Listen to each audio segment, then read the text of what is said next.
ಕಮಲಾಪುರ ತಾಲೂಕಿನ MSIL wine ಶಾಪ್ನಲ್ಲಿ ಎಂಆರ್ಪಿಗಿಂತ ಹೆಚ್ಚಿನ ಹಣಕ್ಕೆ ಮದ್ಯ ಮಾರಾಟ. 180 ರೂಪಾಯಿ ಬಿಯರ್ಗೆ 190 ರೂಪಾಯಿ ಕೊಡಿ ಎಂದು ವ್ಯಾಪಾರಿ ಹೇಳಿದ್ದಾನೆ. ಅಬಕಾರಿ ಇಲಾಖೆ ಮಾರ್ಗಸೂಚಿಗಳಿಗೆ ಬೆಲೆನೇ ಇಲ್ಲದಂತಾಗಿದೆ. ತಾಲೂಕಿನಲ್ಲಿ ಇಲಾಖೆ ಮಾರ್ಗಸೂಚಿಗಳು ಪಾಲನೆ ಮಾಡಲು ಅಧಿಕಾರಿಗಳು ವೈನ್ ಶಾಪ್ನವರಿಗೆ ಮಾಹಿತಿ ನೀಡಲ್ವಾ, ತಿಳಿಸಲ್ವಾ? 190 ರೂಪಾಯಿ ಕೊಡಿ ಅಂತಾಗ ಪ್ರಶ್ನೆ ಮಾಡಿದ್ದಕ್ಕೆ ಎಷ್ಟಾದ್ರೂ ಕೊಡಿ ಅಂತ ಹೇಳೋದ್ಯಾಕೆ? ಹಾಗಾದ್ರೆ ಎಂಎಸ್ಐಎಲ್ ನಲ್ಲಿಯೂ ಕೂಡ ಎಂಆರ್ಪಿ ಬೆಲೆಯಲ್ಲಿ ಮದ್ಯ ಮಾರಾಟ ಮಾಡ್ತಾ ಇಲ್ಲ.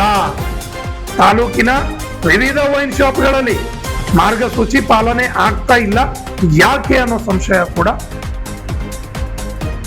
ಪ್ರಶ್ನೆ ಆಗಿ ಮೂಡ್ತಾ ಇದೆ.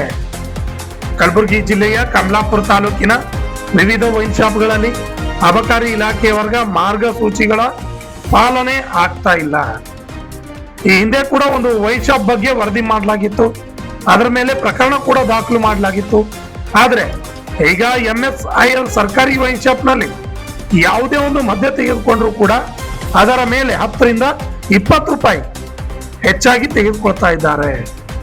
ಕಮಲಾಪುರ ಪಟ್ಟಣದ ಪಂಚಾಯತ್ಗೆ ಹೋಗುವ ಮುಖ್ಯ ರಸ್ತೆಯಲ್ಲಿ ಇರುವ ಎಂಎಸ್ಐಎಲ್ ವೈನ್ ಶಾಪ್ ನಲ್ಲಿ ಅಲ್ಲಿನ ವ್ಯಾಪಾರಿ ಒಂದು ಬಿಯರ್ಗೆ 190 ರೂಪಾಯಿ ಆಗುತ್ತೆ ಅಂತ ಮೊದಲೇ ಹೇಳ್ತಾನೆ.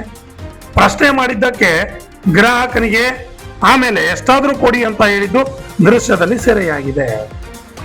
ವೈನ್ ಶಾಪ್ಗಳಲ್ಲಿ ಪ್ರಶ್ನೆ ಮಾಡಿದ್ರೆ ಮಾತ್ರ ಎಂಆರ್ಪಿ ರೇಟ್ಗೆ ಮದ್ಯ ನೀಡ್ತಾರ ಅನ್ನೋ ಸಂಶಯವೂ ಕೂಡ ಎದುರಾಗ್ತಾ ಇದೆ.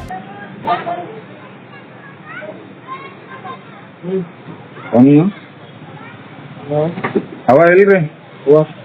ಎಷ್ಟ್ರಿ? 190 ಕೊಡ್ರಿ ಮೇಡಮ್. ಓ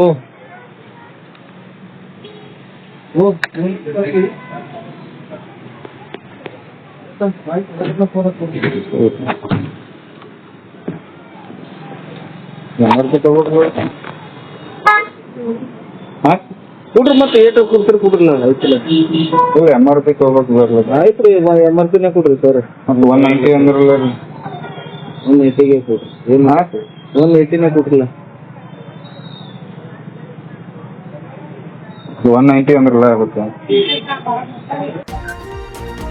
ಇನ್ನು ತಾಲೂಕಿನಲ್ಲಿ ಇಷ್ಟೆಲ್ಲ ನಡೆಯುತ್ತಿದ್ರು ಕೂಡ ಅಬಕಾರಿ ಇಲಾಖೆ ಅಧಿಕಾರಿಗಳು ಸುಮ್ಮನೆ ಕುಳಿತಿರೋದು ಅನುಮಾನಕ್ಕೆ ಅವಕಾಶ ಕಲ್ಪಿಸಿದಂತಾಗಿದೆ.